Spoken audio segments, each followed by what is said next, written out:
today, we've got a great lineup for you. And it is going to be headlined by the one and only Larita Clark.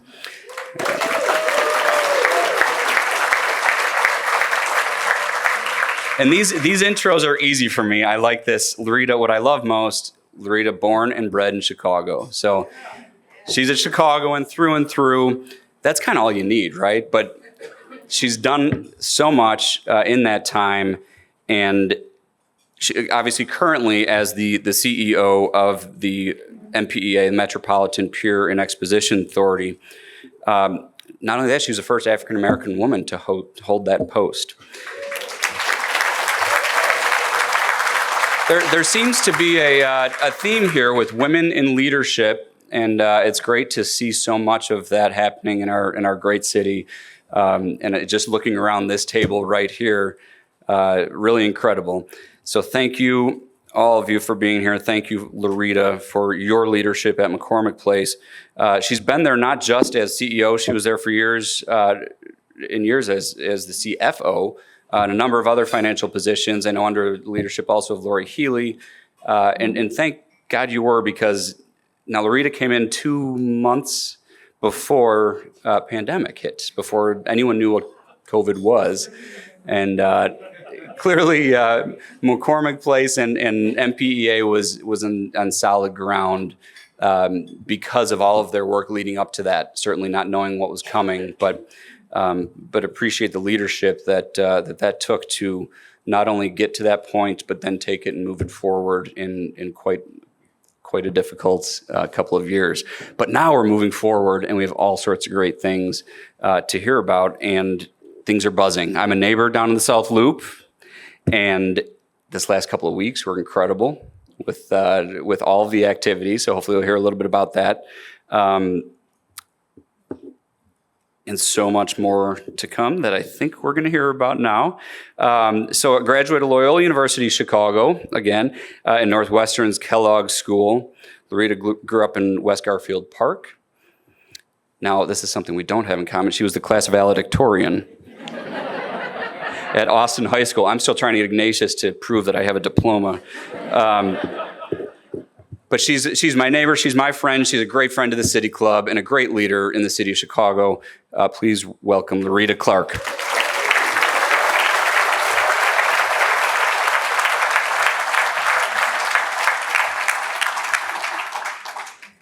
Don't leave yet, Dan.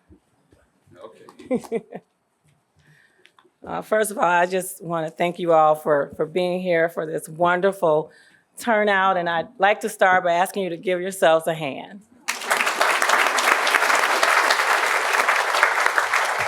So just a little token of our appreciation, I'm asking Dan to stand here with me now because I want to start with a pop quiz. I promise there will be gifts, and I don't think that it's too difficult. So. Is this your way of avoiding the Q&A later? No. Maybe. It depends on how long I take. So before I begin, first of all, I want to acknowledge Lori Healy, who was my CEO. She's been such a wonderful supporter. And Lori, I just personally want to thank you. I'm not sure how far up the chain I would have gone without your support and your continued backing. I continue to need your help.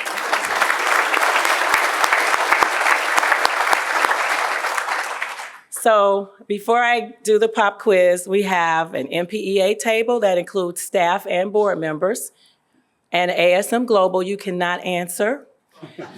Lori, Marilyn, you cannot answer either because you probably know, I know, you probably know the answer.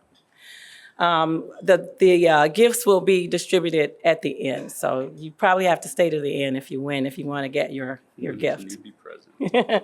Okay, question number 1. Okay. Which of these locations are not located on the McCormick Square campus? Wait, so I get the answers. You're not supposed to, but since you're standing here okay, looking so at them. all of you. Yeah, so you got to just, whoever wants to answer. It's A, B, C, or D. Okay, I need one person. You get to choose I who. saw a hand go up. Now, like school, raise your hand. You have to choose who gets to get. C. Sam Boyne says C. Any other answers?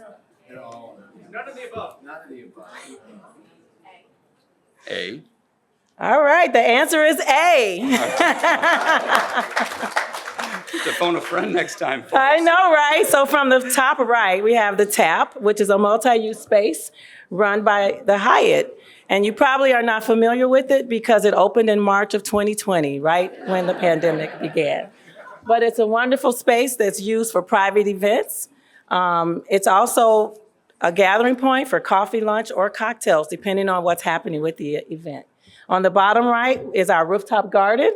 It produces 8,000 pounds of produce, including hops, which we use to make our Mpea ale. It's also known as McCormick Place Everyday Ale. Lori Healy introduced this when she was CEO.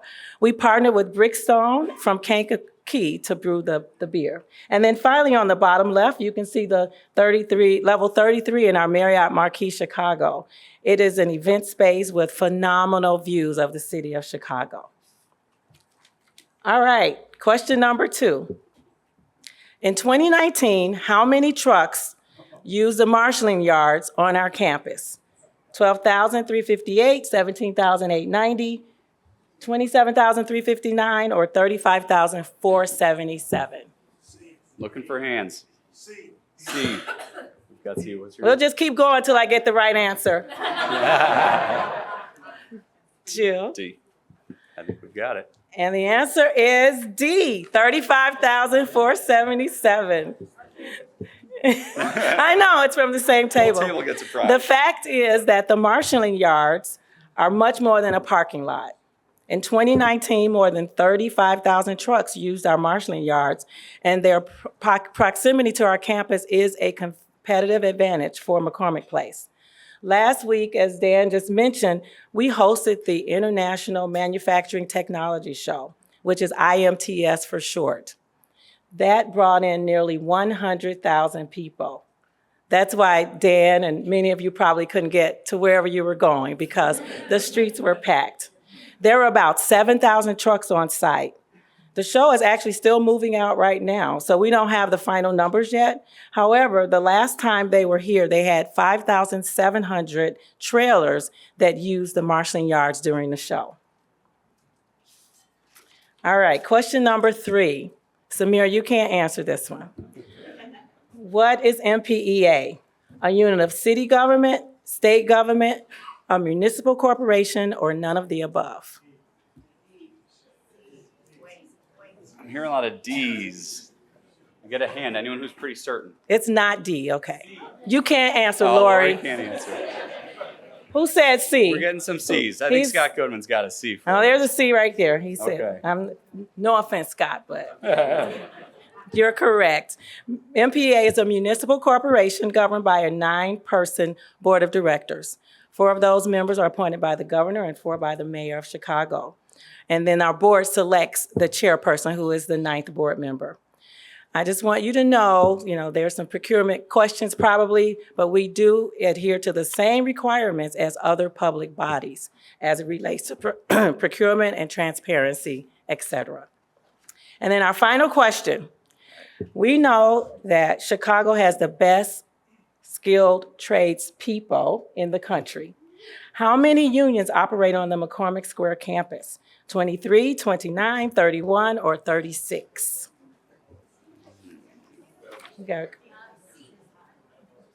No, not C.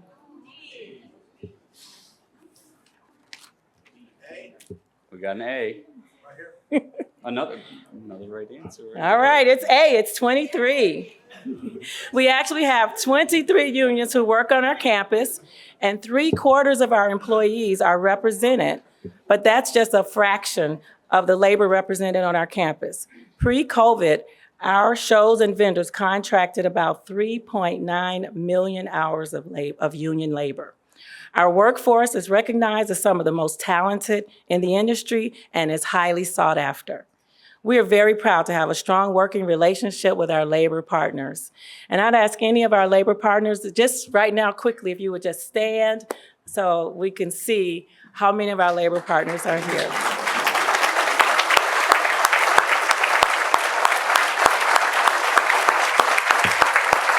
That is amazing. That is wonderful, and we really appreciate it. Can I be excused? Yes, you may. Okay. We appreciate that they share our commitment to diversity and inclusion. In fact, I'd like to introduce Kathy Goodwin. Kathy, would you mind standing, please, just for a moment? Thank you, Kathy. You may be seated. Kathy is a member of Plumbers Local 130, and she was recently promoted to be the plumbing superintendent for our campus. Kathy manages an outstanding team who is responsible for all of the sinks, the water fountains, the bathrooms, and the faucets across our campus. So that concludes our little prize giveaway. We're going to give those prizes away at the end. We've got an example of what those will be. There's some Great Chicago Sky merchandise. There's an Mpea blanket and hat for the winter, a sample of our Mpea ale, and a technology kit with speakers. And then finally, from our rooftop garden, you have your very own super green growing kit from the rooftop garden. So thank you. And Dan, thanks for your help. So first of all, again, I'd like to thank you for having me here today. I am very excited to share with you where McCormick Place stands post-COVID, and more importantly, where we're headed. But before I dive into that, I do want to acknowledge a few special people. First of all, as you know, we have a board of directors, as I mentioned, and I believe we have Don Villar. Is Don here today? Don Villar, our vice chair. We have Jorge Ramirez, our secretary treasurer. Don and Jorge and Juan Morado Jr. Would you all stand quickly? And then I think that Sherman Wright is here. And we also have Dr. Sonnet Bernecker-Hart here. And don't let her fool you. She owns Koval, so anyone who knows that name knows what she does for a living. And we have our longtime board member who recently stepped down, Judge Roger Kiley. Roger Kiley, thank you for being here. Thank you for your support. Their support and counsel have been invaluable to me. I already mentioned Kathy, but I'd also like quickly the Mpea and McCormick Place and Marriott and Hyatt teams to just stand so that everyone could see what our campus consists of.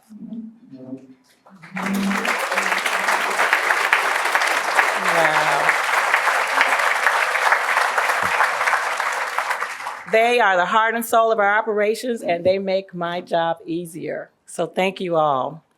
I'd like to start with a quick snapshot of our campus.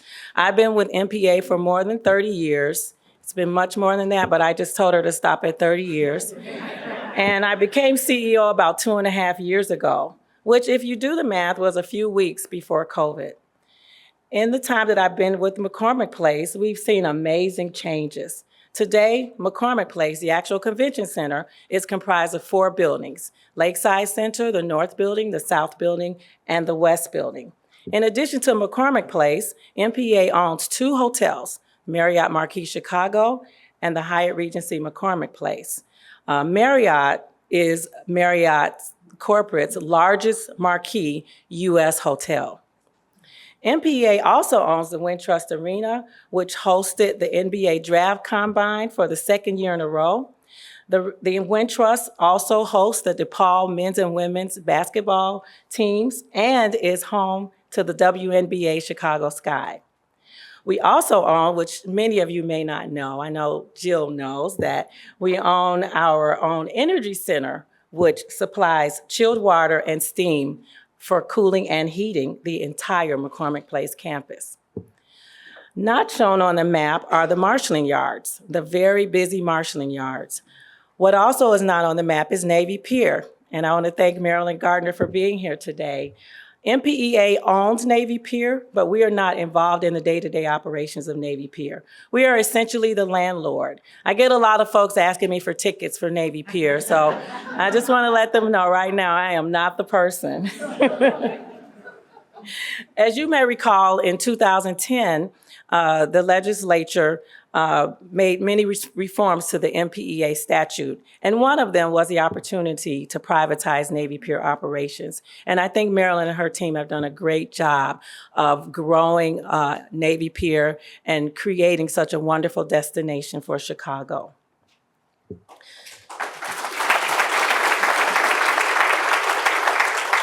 Now, McCormick Place is the largest convention center in North America.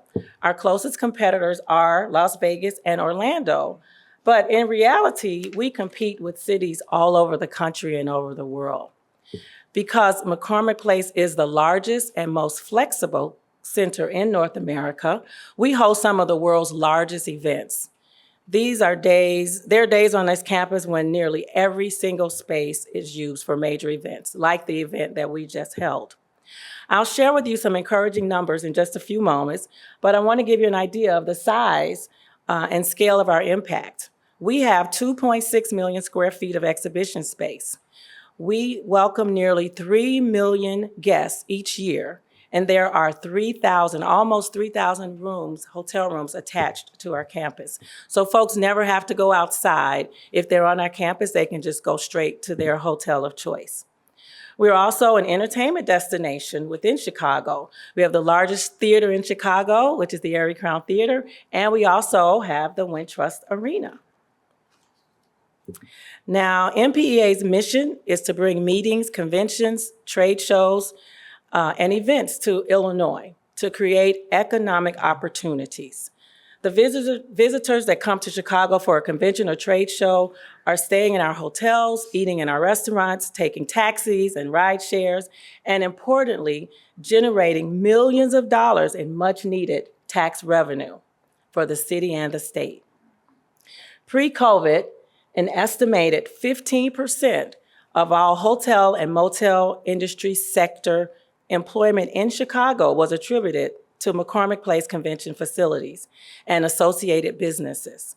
We understand the importance of our operation to the health of the local economy.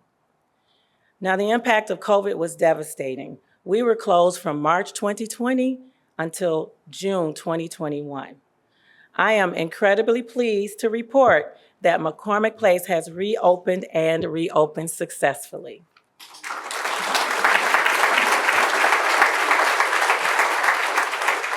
As I mentioned, before the pandemic, McCormick Place was responsible for $1.9 billion in total economic impact annually.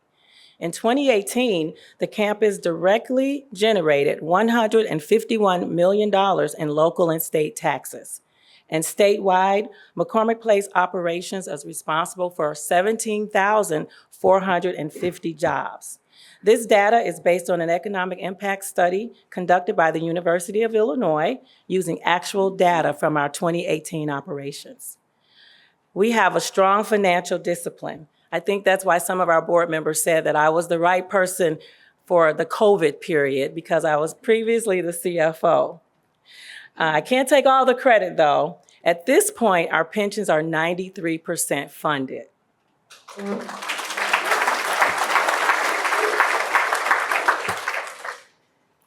Our reopening exceeded our expectations in every way.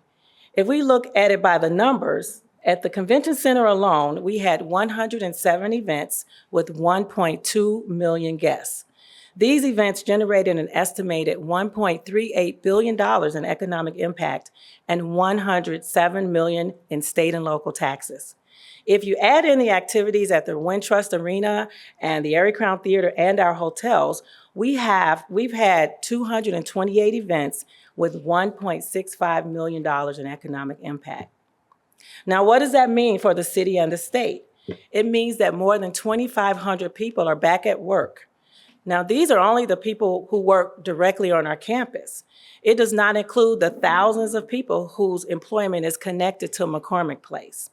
That economic impact study showed that for every 10 jobs directly on our campus, we create 5 more. This is an incredibly important number for me personally, and I'll talk a little bit more about that in a few minutes. Over the years, Mpea issued, this is for all of my investment bankers in the room, over the years, Mpea issued bonds to fund the buildings of our facilities, on our facilities. The debt service for those bonds are supported by state sales taxes. So if MPEA's taxes cannot pay the debt service, then the state has to pay. MPEA tax collections fell short of what was required last year, and there was an unreimbursed draw of $10 million. I am happy to announce, though, that this unreimbursed draw has been fully repaid to the state, 2 years ahead of when we expected it to be. And in addition, thank you. Yes, that's awesome. And we have a $30 million reserve that was fully exhausted. That has also been replenished. So this is good news for MPEA, but it's also good news for the city and the state. It shows that travelers are returning and they're generating the much needed hotel, restaurant, airport departure, and car rental taxes that support our bonds. It also shows that they are willing to get back out there and attend these events, which was something that was questioned during the pandemic. Now, the events since reopening, these are just a sampling of all of the events that have happened since reopening. And as you may see, they reflect the diversity of our clients, from corporate entities like Morningstar or the Experiential Marketing Summit to associations like WEFTEC, which is Water Environment, or NACS, to sports. We can't forget the amazing run that the Chicago Sky had. And of course, public events like some of our favorites might be C2E2. I don't know if you remember that one. And then in addition, we also held the CBD Export Show. Just last week, as I mentioned, we had IMTS back with almost 100,000 people. I know one question we struggled with was what to expect when shows returned. We've been extremely pleased and happy with the first year plus, especially given the realities of the pandemic. Keep in mind that even after the initial surge, international travel was banned until the middle of November by the US government. We experienced two surges. We had Delta and Omicron. And then there were still some strict requirements for international travels from other countries. So given all that, we had a mask mandate, we had a vaccine requirement for indoor dining. All of that impacted us and all of our partners. So given that, the numbers were a little lower than we expected and than we had pre-COVID. The events came in slow or lower, but overall, we saw on average 65% of their forecasted attendance came through those events that happened since we reopened. Now looking forward, the schedule for the rest of the year is very busy. For example, in the next few months, we have the American Heart Association with 15,000 attendees, PAC Expo with 64,000 attendees, American Academy of Ophthalmology with 24,000 attendees, ISSA with 16,000 attendees. We also have the Radiological Society of North America with 60,000 attendees, Rockwell Automation with 15,000, the American Geophysical Association, that's a much coveted show nationwide with 25,000 attendees. And then we close the year out with the Muslim American Society's convention in December. It's called MASCON. Those events alone are almost 250,000 people. And it's not an exhaustive list. From now until the end of the year, we have 31 events with more than 570,000 attendees. That's almost as many people as those that live in Baltimore. This will bring $789 million in economic impact. And 2023 is also looking good. We have 112 events on the books with estimated attendance with just under 2.3 million attendees and estimated economic impact of $1.7 billion. So we're almost up to our pre-COVID levels. Now, those are only confirmed events. We know that there are more to come. We've got sales teams working feverishly between Choose Chicago and our sales teams on campus. They're working feverishly to bring in those additional events. I also mentioned the return of jobs. This is particularly close to my heart. Every single day during COVID, I was cognizant of the fact that our closure had a great impact on thousands of families. I live in the South Loop and I saw the closed restaurants and the empty streets. I can't even begin to tell you how happy I was when I had to stand in line to get seated at one of our neighborhood restaurants. I'm so glad that many of them were able to reopen. During an average month, we have about 3,000 employees on our campus. Half of those are full-time employees. This does change from month to month, but not as much as you might imagine. We have events on our campus every month. In fact, some of our largest events are held during the times when many of you may want to go somewhere else during the winter months. We have the Radiological Society of North America in November/December, Chicago Auto Show in February, Chicago Dental Society, and many other events that meet during the months of December, January, and February. Another thing I wanted to mention is that our campus is reflective of Chicago. Campus-wide, we are approximately 75% people of color and 44% female. And almost 60% are residents of Chicago, with many of them coming from nearby neighborhoods. I'm especially proud of our management team. I'd like members of the Mpea management team to stand. Matt, Jason, Jeanette, Stephanie, Dow, Gloria, thank you. We have an amazing management team. I think we only have 35 to 40 employees, depending on the day. And that team does a phenomenal job of pulling everything together and working with our representatives from ASM Global. David Costin, would you stand? David is the general manager of McCormick Place. And then Catherine Maroig, would you stand? She's the general manager of the Marriott Marquis Chicago. And Dave Jacobs, would you stand quickly? Dave is the general manager of the Hyatt McCormick Place. And I don't know if you know David Kennedy. I think David Kennedy has the biggest Rolodex in Chicago. David Kennedy is in charge of the Wintrust Arena. David, would you stand? I saw you earlier. There he is.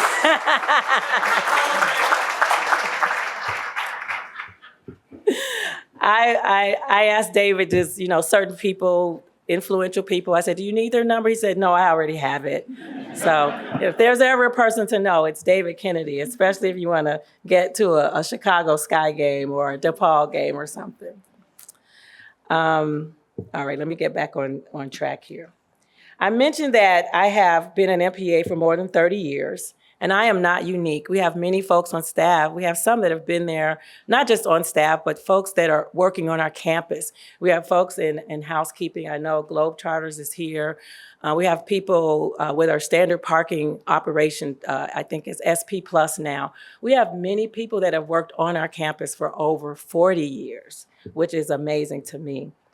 We strive to be a place where people can start and build their careers. Two of our partnerships that help us achieve that goal is Hire 360 and the Unite Here Culinary Hospitality Institute. These programs help create opportunities and position people for success. We are happy to be their partners. Another item that I wanted to note is local supplier diversity. In fiscal year 21, 43% of our spending was with women and minority-owned businesses. We have a very deep and longstanding commitment to working with a diverse base of suppliers across the board. For example, more than 40% of our management contracts and nearly 25% of our professional service contracts are with MBE and WBE firms.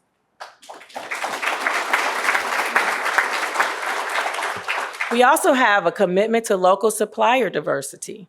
A few years ago, we actively began reaching out to local restaurants. Chicago is known for its great food, and we wanted to make sure our attendees have an opportunity to taste Chicago, even if for some reason they don't have a chance to leave the convention center. For example, consider baked goods. We feed a lot of people each year. One of our providers is Poppy's Dough. It's located 10 minutes from the campus and is a woman-owned business. We also buy bread from the Black Bread Company. This is the first ever Black-owned sliced bread company in the world. The firm is owned and operated by 3 folks that were friends from the South Side of Chicago. Our commitment to diverse suppliers goes far beyond food. We use companies like Fellowship Fleets for transportation and RB Pest Solutions, which are both minority-owned companies. We recently committed, and this is one of the projects that we were able to complete during the pandemic, a $40 million lighting and energy efficiency upgrade. And we worked with several MBE and WBE firms like Everlights. That project kept many of our trades folks working during the pandemic, and I'm very proud of it, and I'm very proud that our customers really appreciate the lighting efficiencies that we have achieved. So now, what's next for McCormick Place? There's a lot happening at McCormick Place, but we are in a highly competitive marketplace. We're not just competing against Orlando and Las Vegas. We're competing against Indianapolis and San Antonio. We're also competing against Singapore and Barcelona. We need to stay fresh, and we need to stay at the top of our game. There's a lot to staying competitive. But today I want to talk a little bit about one very important and very exciting new initiative, Lakeside Center and reimagining it. Last week, we issued a request for information. I wanted to call it a request for ideas, but I was overruled, so we're calling it Reimagined Lakeside Center. I can't even begin to tell you how excited I am about this. This was one of the things that I wanted to accomplish when I was originally appointed as CEO. However, as you all know, COVID kind of delayed those plans a little bit, but now we can move forward. Lakeside Center is an iconic building located on one of the most desirable pieces of real estate in the city of Chicago, perhaps even the country. It's on Lake Michigan. It's on a campus that already attracts millions of people. It's on the Lakefront Trail, where hundreds of thousands or more people pass by each year. It's adjacent to the museum campus. It's near Chinatown. It's near Bronzeville. It's near the South Loop. The access is amazing, right off the highway. Parking is on site, and a few minutes from the metro station, which is, by the way, located inside of McCormick Place. You walk a little further, we're close to the Green Line and the Red Line, and there's several bus routes nearby. Now, inside Lakeside Center, there's a 30,000 square foot commercial kitchen, a 4,000 seat theater, which you all know as Airy Crown Theater, a 44,000 square foot ballroom. There are 40 meeting rooms, and then more than 500,000 square feet of exhibition space. Plus, we have a landscaped terrace, and we have direct access to the lake. What an amazing canvas to have. Now, the RFI is requesting complementary and revenue-generating uses for Lakeside Center. We are asking for the world. We know that we may not get everything we want, but we're looking for those ideas. The intention of the RSI is to solicit ideas that will provide added value to convention delegates and their guests, added value to the authority, and to maintain Mpea's competitive standing as a location for conventions, meetings, and events. The intention is not to demolish Lakeside Center or to end all convention business. We will need to replace any space that is lost. So I'd like you to imagine the possibilities. Imagine a group of friends planning a night out in Chicago. They leave Valparaiso, Indiana, hop on the South Shore line, and in about 40 minutes, they get off at the metro station inside McCormick Place, and then a quick walk over to Lakeside Center. They could grab dinner on the terrace or take a water taxi over to Northerly Island for a concert before heading home. Imagine a convention delegate coming into Chicago and bringing their family to make a weekend of it. While she's attending sessions, her family can take that same water taxi over to Navy Pier, or they can rent bikes or scooters or Segways on site and then head down to the Lakefront Trail and go to our many museums. The possibilities are endless. Dining on the lakefront, could you imagine that? The views are magnificent. Think about the traffic on the Lakefront Trail, providing a new retail option to rent bikes and start tours. The McCormick Place Bird Sanctuary, I'm not sure how many of you are familiar with that, but it does provide awesome views of nature right next to Lakeside Center. We can get even more creative. Let's just think about the roof for a moment. This should have been one of my questions. It's a very big roof. It is almost 19 acres. For reference, the Maggie Daley Park is about 20 acres. What about a helipad or movies on the rooftop? I know Scott Goodman is taking notes. I see him over there. With this RFI, we want to be inclusive and solicit ideas from a variety of sources. That's why we started with an RFI instead of an RFP. In fact, we sent the RFI to architecture and urban planning schools across the region. So hopefully they can get their think tanks together and provide us with some ideas. We also want to make sure that the RFI complements and contributes to the local community. We would encourage neighbors to submit their ideas, and we specifically call out the report from the mayor's working group on the museum campus. One of the greatest assets of Chicago is our cultural attractions. The museum campus is truly a gem. We intend for our plan for Lakeside Center to align with the goals of the working group and potentially and hopefully be integrated into it so that our lakeshore will seem like one seamless project.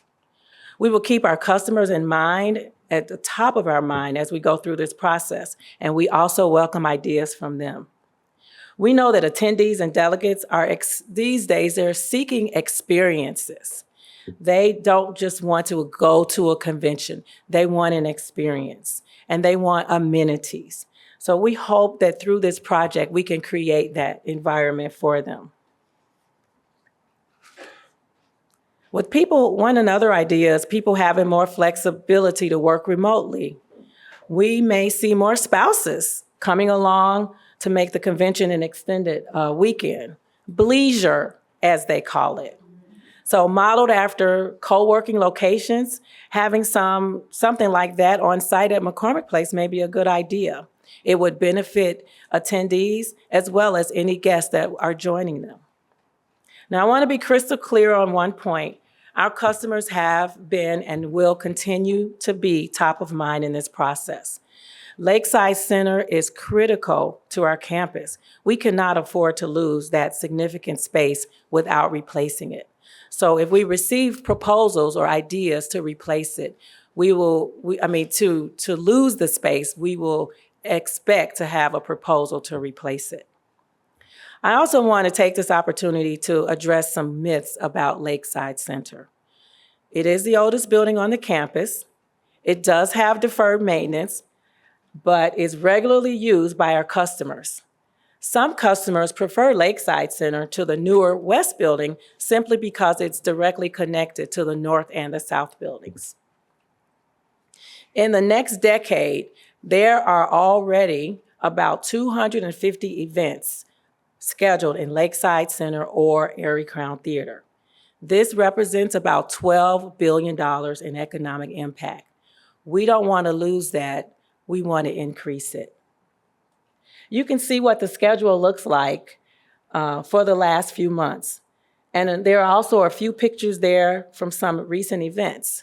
One fun fact is that this year we hosted both President Biden and Vice President Harris in Lakeside Center. Just a quick note about our infrastructure. I mentioned this a little earlier. Lakeside Center houses critical infrastructure for our campus. This includes the 30,000 square foot kitchen, which is used to provide catering for other buildings on our campus.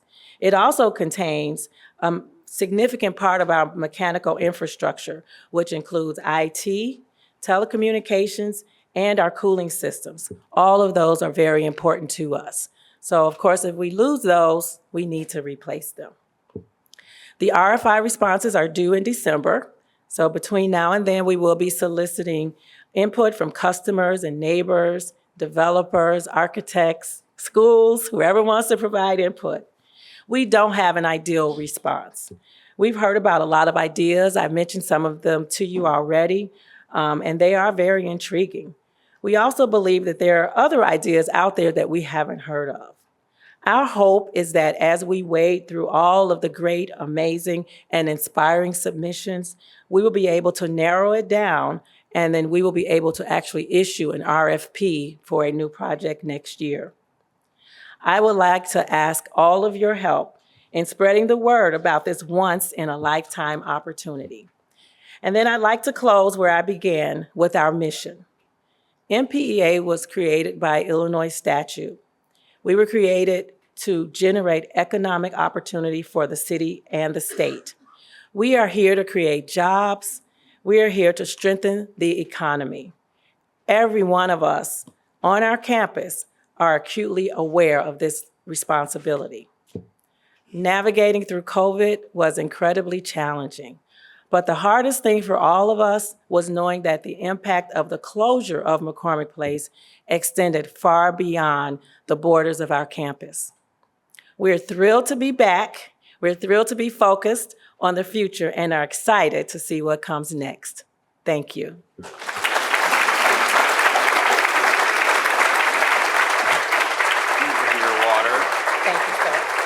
I'll give you a second to have a sip of water and catch your breath, because I did not mention earlier, if you have questions, please, there should be sheets on your table that you can write down the question, and we've got some staff around here that can come and pick them up. So we do have some pre-submitted questions we'll start with, but please, if you do have any questions for Larita that she hasn't answered in that perfectly stated remarks, then please bring those up, or you can just kind of send them up this way and we'll figure it out. Great. Well, thank you. Those numbers are amazing. Those weren't even skinny Sheehan numbers. No, they were real numbers. So skinny, I bet you were it's way higher than that even, right? And more to come, right?